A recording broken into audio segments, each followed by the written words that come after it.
Now, is that blaster going to go for it? You see, now the decoy should be getting the blaster, but it's not. I don't know why. Hey up troops, welcome back to the Litanah army. I'm Lit, and this is Fortnite Save the World. And what we're checking out today is this, the new hero, AIRHEART, who looks absolutely awesome. So that's the new one. Now, we've all been excited for this because she's got the turret, and I think it's the turret that's come over from Battle Royale, but it looks pretty awesome. So let's just have a quick look at the stats then that we've got on there. So first of all, we've got creative engineering, which we know about. That's on all the constructors. We've also got the base as well. Attached structures gain 12% damage resistance, extends 5 segments from the placement. Only one base can be active at a time. It's got electrified floors. Enemies within the area affected by base take damage over time. And then you've got lofty architecture as well, so increases the maximum health of buildings within the area of the base by 15%. So that's all pretty cool. She's also got kinetic overload on there, which is pretty awesome. So that could be pretty decent. So if she's using hardware or melee weapons, then she gets the additional knockback on there as well. You've got electrified floors, which you know about. We've just read that out. You've also got automated defenses, so increases base connectivity by 1 building piece. So she's got a larger base, which is great. Now, this is the one we want to look at. This is Rosie. So the cooldown's 108 seconds. It costs 50 energy, and it places the turret that constructors or allies can use. The turret fires 7 times per second, dealing 19,378.947 physical damage per shot, which is pretty darn good. Continuous turret fire will cause overheating. Turret expires after 150 shots. Now, there's some things to know about that, which we'll explain when we get into the actual game. Then you've got fish in a barrel, so reduces the cooldown of Rosie by 72 seconds, which is awesome. You've also got campaign of the Rosie, so increases the damage that Rosie deals by 24%. So the more you level this hero up, the more effective this turret's going to be getting. Big Brother, so that increases the base connectivity again by 1 piece. She's got a decoy on there as well. Then she's got lofty architecture on there as well, increases the health of buildings within the area of the base. Then we've got War of the Rosie, so increases the damage that Rosie deals by an extra 13%. Additionally converts the damage type of Rosie to energy, which is really interesting. So what we're actually going to do is the hero loadout that we're going to use, I think we're actually going to go, I'm going to go with the Enforcer, but I'm also going to put the Reclaimer in there as well, just to boost the, oh no, I'm not. No, I'm not. That's no good at all, is it? Do you know what? I was thinking about boosting him to energy damage, but that's not going to work because that needs to be in his tactical. So that's going to be a tough one. We'll stick with the Master Grenadier for now, and we may have a better loadout for that later on, but that's the loadout we're going to go with. And then what we'll do is now we'll jump into a mission, a level 100 mission, and see just how... Okay, so let's set up this base then. What I use sometimes do tends to work really well. I just kind of set it up kind of like this. So what I can do then, I can put the base into here like so. And then we can just drop the turret into here, look. Now look at the damage this puts out. It's absolutely nuts. So we're going to try and get these blasters over here. You can zoom in a little bit on it. But if you look at the little yellow markers that she's got just next to where she sat, what it actually means is if they get to the top, she actually overheats.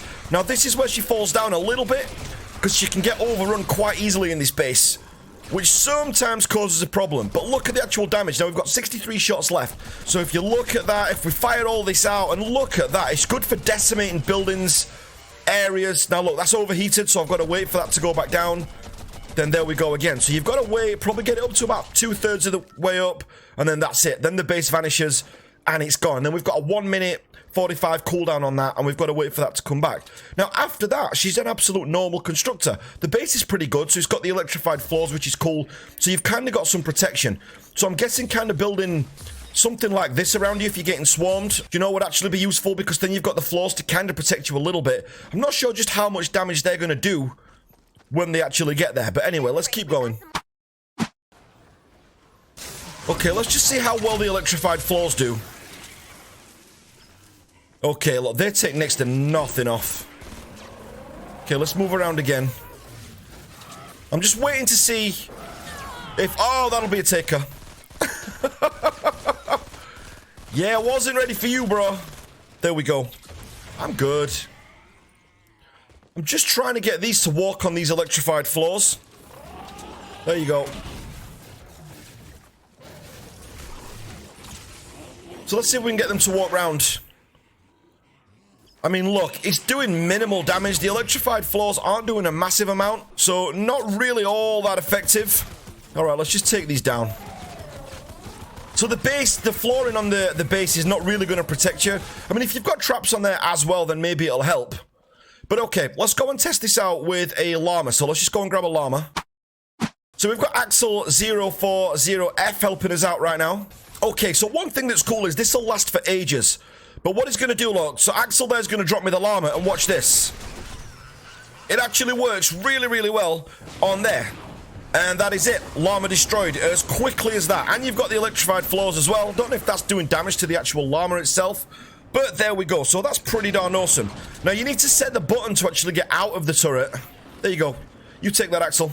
So if you need to set the button, so what you'll need to find is, with this, to get out of there, you need to go into your settings.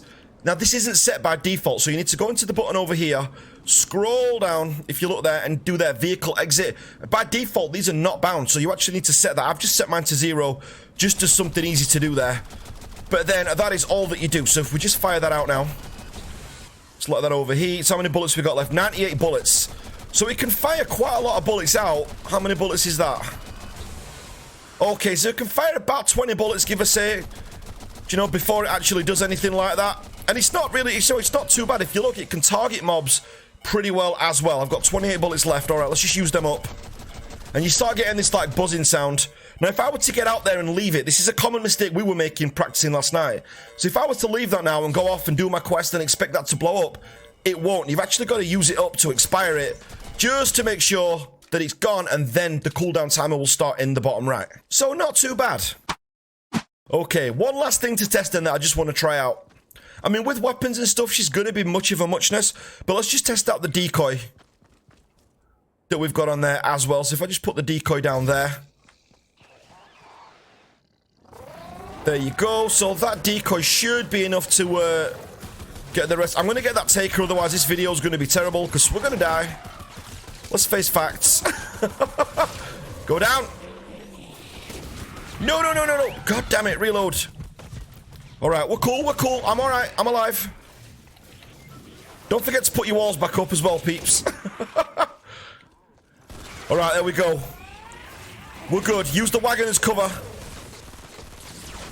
I mean, the decoy's back up again, which is great. So I can just put the decoy back down. That should be enough to get that. Nope. Alright, Blaster doesn't want to know about my decoy right now. Blaster ain't got time for my decoy. Why is he not going after it? Alright, maybe because he's gone. Alright, I'm going to wait for that to come back up, because look, it comes up really quick. So if you look, the decoy's back up in 10 seconds. So let's just wait for that a second. And I'm going to put another decoy up. You can go. Alright, 5 seconds. Just waiting on the decoy. There we go. So the decoy's back again. Where's he? There you go. Alright, okay. So let's put the decoy back. Now, is that Blaster going to go for it? You see, now the decoy should be getting the Blaster, but it's not. I don't know why. Okay. Fine. Maybe I didn't put it near enough. Maybe that was the issue. Okay, now you can do a really quick setup like this. You don't need to have the base at the side of it, by the way. That's just something I've got separate. Okay, so I need 50 energy, which is why it's not showing up at the minute. So we'll just shoot these guys off for now. And then we'll put this down here like this. That should be enough, right? Nope, it's not enough. Alright, and they took my base. They took my base. What you got to be careful of is putting it in places like this, because when they spawn, they can destroy the base that your turret's on, and then your turret's destroyed. Did that more than once. So the placement that I've just done now, if we have like a second spawning of people, or of husks, okay, like that, look, and then what it actually does, that's what I was trying to get it to do, then it'll actually get rid of that for you. So let's put the thing down again, see if that works. Alright, that works a little bit better. We'll use the lead sleds. Alright, good. Not bad. Love this weapon. So, so good. I know, right? So you have to be careful of the placement on it, of where you're actually going to put your turret, just because it can get pretty sticky if you're putting it too close into the spawn area. But yeah, if you want to make sure that your actual turret's gone, just look down at the timer. If the cooldown started, then we're pretty good to go. Okay, so I'm going to show you where I think this weapon kind of falls down a little bit. So what I'm going to do, I'm just going to make like a little base here. So if we just make this like this. Here we go. We'll just make that so no one can actually get in. And we'll make it so that we can still fire. So I'm going to put the base down here. Okay, so what I've done, I've just kind of set up like a little base type thing here. So I've put the base on this one. I'm going to put the turret in this one, I think. And I've just put some little traps up. They're just random traps, just to see if it'll hold up against this encampment. Because although it seems really offensive, if you've not got help on the encampment or on the other things, it kind of falls down a little bit. Now, it's great at decimating buildings, don't get me wrong. But I don't think it's going to do well, actually, against a swarm, which is what you would think it was for. I mean, it's good against mist monsters, like, it takes out tons. It's just not the most practical of weapons. Now, look, we've overheated quick. So, look, so now I'm getting swarmed. Now I'm in a bit of a mess. All right, we're not really close enough to the encampment for this, but I'm just trying to show you how it can actually come unstuck a little bit, if you like. And this is going to go any minute. There you go, and it's gone. Okay, and that's the decoy down again. See if it holds up this time. And look, the blaster is completely ignoring that decoy and just going after me. That's no problem, though. And I've got a minute 30 left. Oh, my God. And I've got a minute and 30 left before I can put it back up. So she's kind of not got as many skills as what she needs. Okay, we're just going to hide up here. We'll be all right. Okay, didn't want to go there. All right, let's go back around. I mean, that'll just reset now. And there's not a huge amount we can do about it. Maybe we could build like a platform. Maybe that'd be cool. Okay, so let's just try one more time. But if we look, if we put the dummy down, look, it doesn't do anything to the blasters. They just completely ignore it. A lot of the other stuff will go after it. But the blaster, look, is walking right around it and just coming after me. And this hero is just not good enough to take on two blasters like that on her own. All right, let's get back around. We can do this. Okay, so this is my little mini base. We've got 4 seconds then. We'll make this the last bit, the last part of the experiment. So if we jump on there then... Maybe I should have, like, started the encampment off anyway first. So look, I'm just doing controlled bursts at the minute. And what I'm going to do first now is go for the actual blasters. Nice and early on. I mean, God, I mean, it's better for buildings than it is... there are some guns that will take this, you know, take these out better. Now, look, I can bail out of here if I need to. But look, if she gets swarmed, she's not all that great.